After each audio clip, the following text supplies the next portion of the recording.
let's talk about set prep.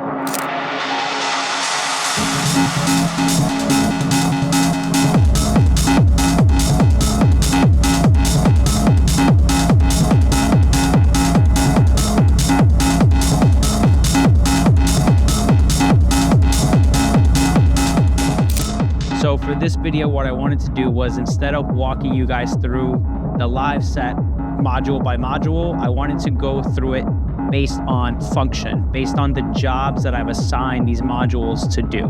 So the different jobs and how I put everything together was, I started with atmosphere, then drums, then the voices, and then modulation, pitch, and sequencing. So let me walk you guys through the entire setup and how I put it together. So let's start off with atmosphere. The two voices in charge of the atmosphere, or the background sort of little sequences and the background events that are kind of happening ever so often, are the Loquelic Iteritas and the DPO. And that's being sequenced by the Polimaths. So let me explain. So I'm going to turn up the Loquelic and DPO, and this is exactly how I had it for the live set. Just reverb all the way up, delay all the way up, because again, it's meant to just be like that bed of atmosphere that gives you the vibe. And if I turn up the filter, the QPOS is the filter for the DPO. And the WAS filter from Dofer is the filter for the Loquelic. So let me turn down the filter for the DPO just so you can hear the Loquelic whenever it activates on Polimaths right here. So the Loquelic is on channel 8. So whenever you see the light is activated for channel 8, that's when you hear the Loquelic, like right there. And right now I have the fall time and the rise time all the way up. And if you want to get like super crazy with it too, you can turn up the oscillation and the rate. Gives it a completely different vibe. And the way that this is sequenced, and the way that I chose to sequence this in atmospheric context, is that I have the gate. So going into the activate input, the gate is actually coming from PAM. So it's a 16th note. And I can control, using the Euclidean sequencer within PAMs, how many trigs I want. So for this set, I pretty much just kept it at 16 trigs. So it was always being fired, but the span is being triggered by channel 4 of Mimetic. So I will just show you right now. So if I select all the channels on Mimetic, which are all going to different things, but just for this case, you'll be able to hear how the sequence changes up by me just hitting shred on Mimetic.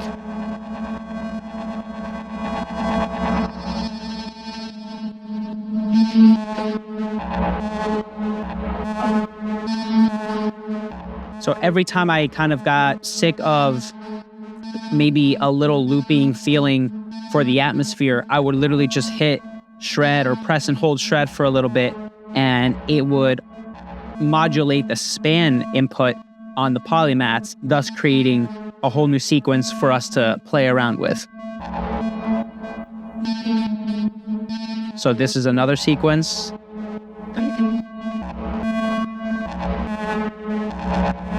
And throughout the set, I also mess with the accumulate function. So sometimes I'll accumulate to the right or to the left to get different feels for the atmosphere. I would even switch up the master pitch on the Loquelic as well.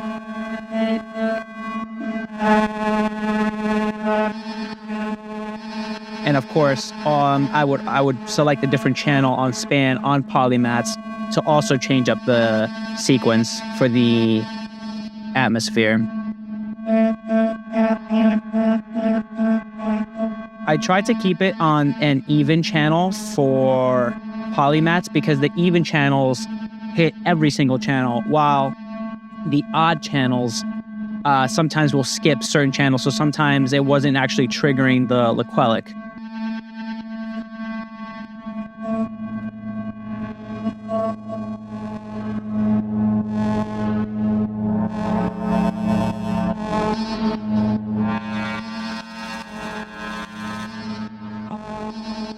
And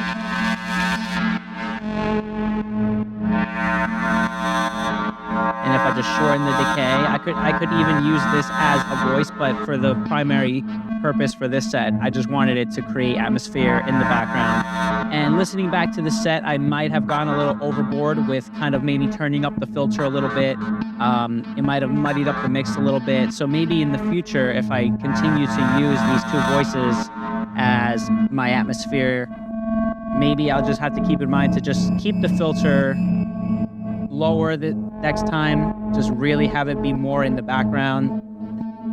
And this is exactly how I started the set. So I kind of messed with the sequencing of the Polimaths. I turned up the filter on the DPO and on the Loquelic and had a sequence similar to this going. And then I brought in the kick along with the hi-hat.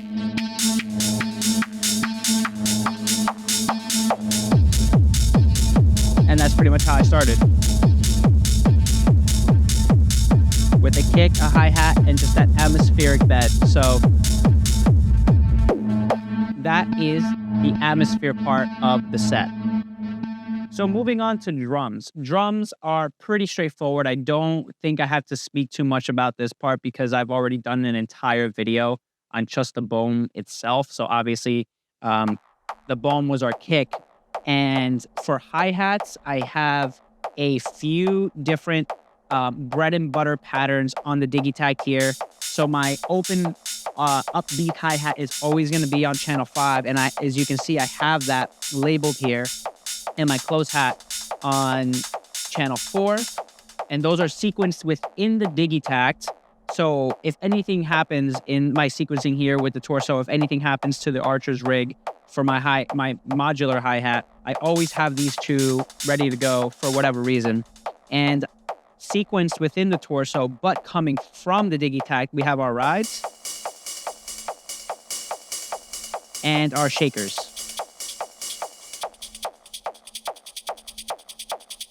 So in combination with some samples from the Digitakt, as well as our hi-hat coming from the Archer's rig. Let me actually just mute everything coming from the Digitakt. And this is the Archer's rig, which I love, just having that tune knob and then just messing with that, using it for build-up.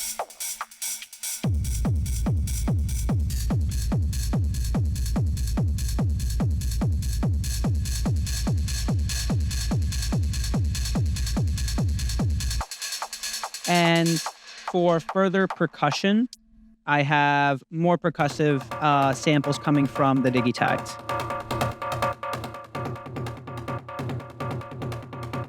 All this is coming from the Digitakt. Channels 3, 6, and 7 on the Digitakt are just percussions, as well as our clap. All sample-based, all coming from the Digitakt. The only drums, like I said, that aren't coming from the Digitakt is the Archer's rig. So the reason why is because why would I have two different hi-hats? One, because this is bread and butter. This is ready to go at a moment's notice. And that allows me to experiment more with the Archer's rig, because the Archer's rig, while it's marketed and sold as a hi-hat module, it can do way, way more. So if we just change up the voice here,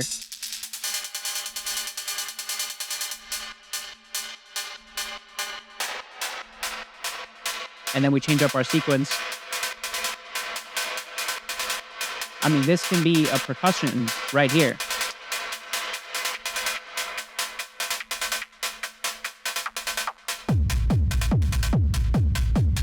And it has something like this as well.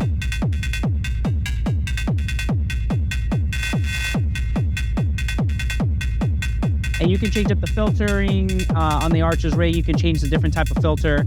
Right now I have it to a high pass, but you can change it to a low pass or a band pass. So if I wanted to make the Archer's rig a percussion voice, and then I still have my bread and butter 909 sample coming from the Digitakt, and now I have essentially another voice, another thing to play with live.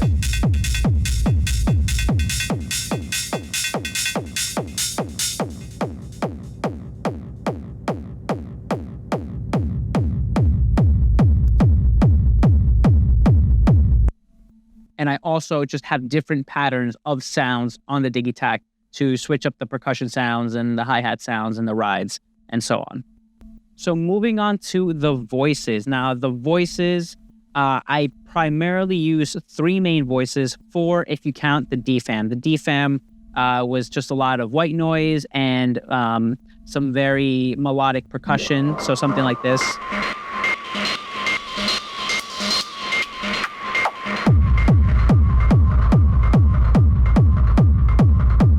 DFAM is always great. DFAM is like, I don't think I could ever sell this synth. Fun fact, I actually got the DFAM on a trade for an MPC that was literally collecting dust, and it was the best trade for me personally I think I have ever made. And the DFAM is so immediate. You know, the sequencer is my favorite part about the DFAM.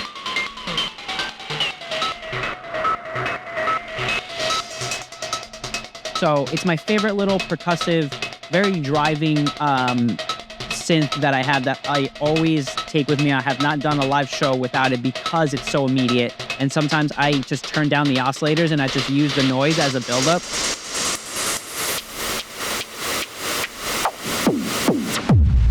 Just like that. So DFAM, 1 voice, I guess, out of the way. Next voice is we have the Erica Synth's Bassline. And of course, as the name suggests, I was primarily using it for acid stuff and for, you know, just whenever there was a tom playing here, for example, I would put the bass notes in wherever the tom wasn't playing, so it really kind of filled in that low end. So for example, I have a few notes here for my percussion, and then I'll put in some bass notes where the percussion doesn't hit. Hopefully you can catch that on this camera. Wherever the percussion and also where the kick doesn't hit as well.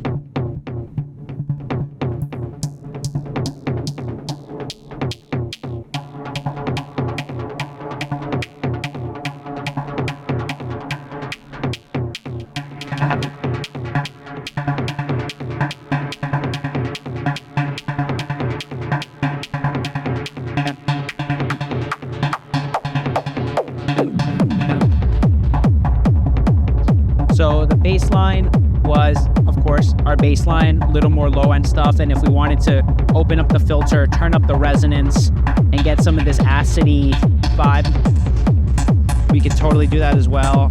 I would use the temp function on the torso and then just turn up the pulses, hot pass the kick, and then go back to our original sequence, just as little mini breaks and little variations in the sequence. So moving on from the bassline, we have the Perkons Voice, which surprisingly to me did a phenomenal job in the live setting. I've said in previous videos that I have a love-hate relationship. For this set, it was all love because it sounded so good. And I was using the B2 patch in particular. And I use lapse sauce to kind of be the attenuator for parameters 1 and 2. So I would just have more immediate access to the parameters and I can just slam the fader, which is something that I like to do live.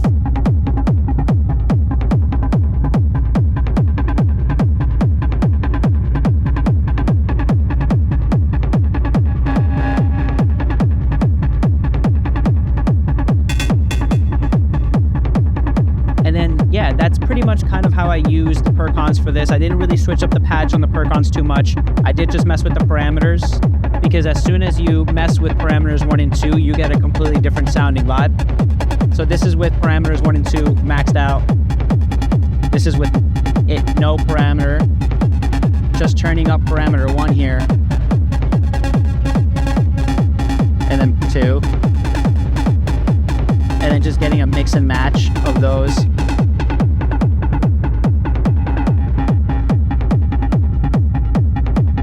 So that's the second or third primary voice that I use for the set.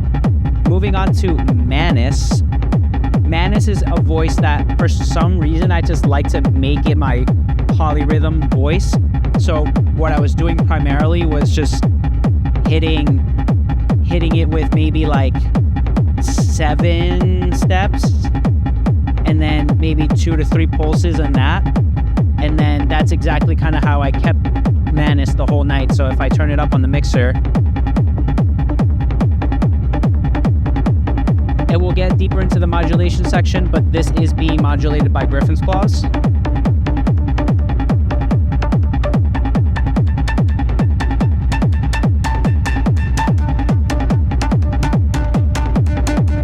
And throughout the set, I just switched between the different modes of Manus, like the skin, liquid, metal, bass, alto, treble. I just literally whatever sounded good to me in the moment, in that context of the moment, is kind of what I just stuck with. And it also helped me kind of just go back to it without it sounding the same.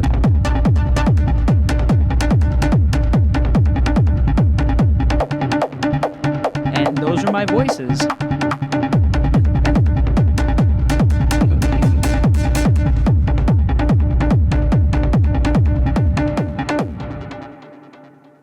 And now we move on to my favorite part that just kind of got me into modular in the first place.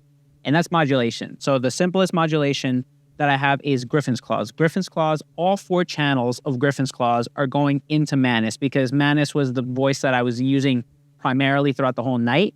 And I just love how you can just record the modulation. It's so instantaneous. It's in the moment. And yeah, for example, so if I have Manus going here,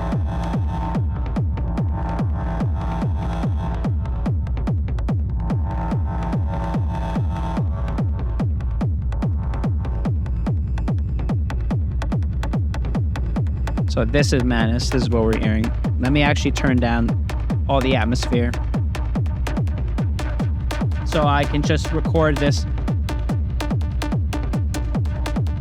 modulation on one channel. So one channel is going into,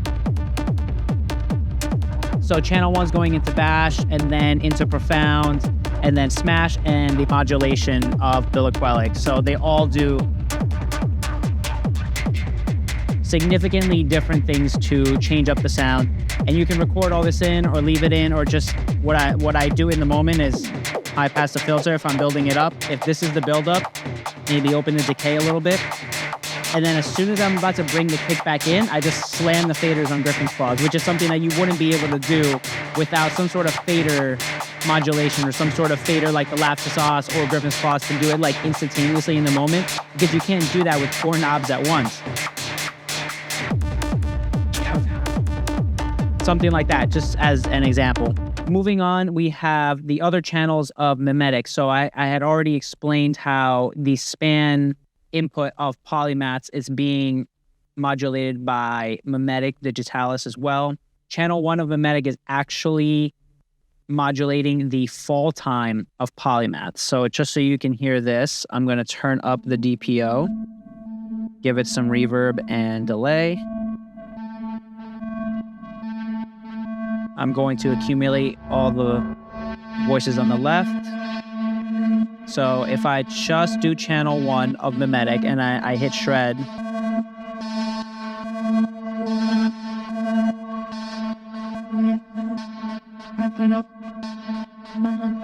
it gives the fall time a different modulation every single time.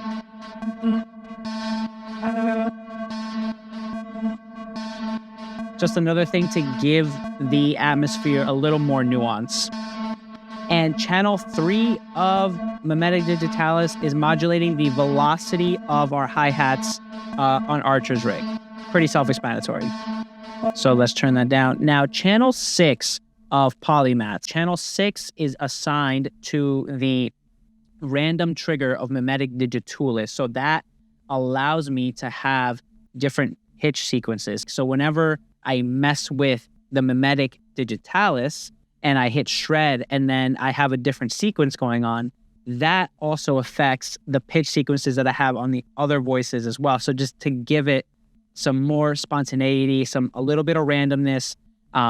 It's a little out of my control, but it just ended up working out, because I think when everything is sort of connected this way, where one domino falls and the rest follow, it definitely made for some very fun sequences.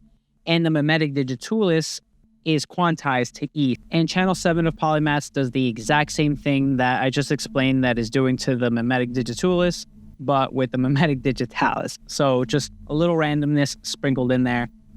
Never hurt anybody, super fun, and it keeps things interesting. Now, moving on to pitch. Pitch is being controlled solely by Mimetic Digitalis, and it's controlling the pitch of the Perkons Voice, the Manus, and as well as the Loquelic Iteritas. So I'll turn up the Perkons so you can hear just how instantly I can change up the sequence. Obviously, this might be too much just because I'm doing shred directly. I'm not doing load shred, which restricts it to 1 volt per octave.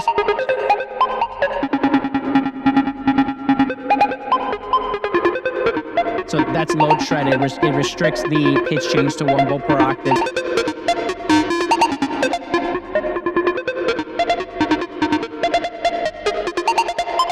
And that, along with changing up the pulses on the torso and then instantaneously changing the pitch sequence, you know, obviously is kind of the big thing with Eurorack, right? Is that you can separate your gates and your pitch and then just have an endless possibility, or what feels like an endless possibility of sequences.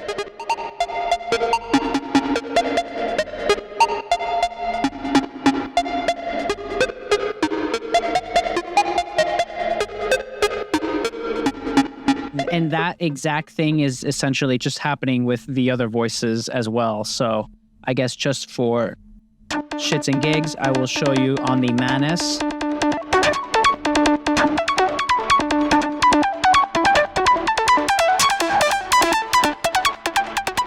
Let me delete this modulation here.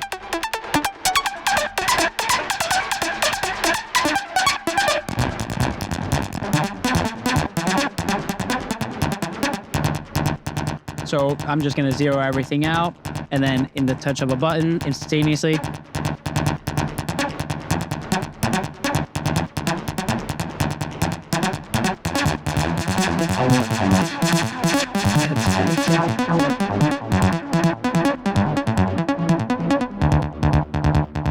And just have a whole new sequence, and really just mess around and have fun that way with pitch. So yeah, that's pretty much the entire live rig and the live set as I've set it up for that last set. If you haven't had a chance to go check out that set, I'm gonna link it in a banner here. And I'm just going to outro us out with a little jam. And if you enjoyed this video, please share it, give it a like, subscribe. It costs nothing and it supports the channel more than you know. So without further ado, keep patching, keep playing, keep pushing, and I'll see you guys in the next one.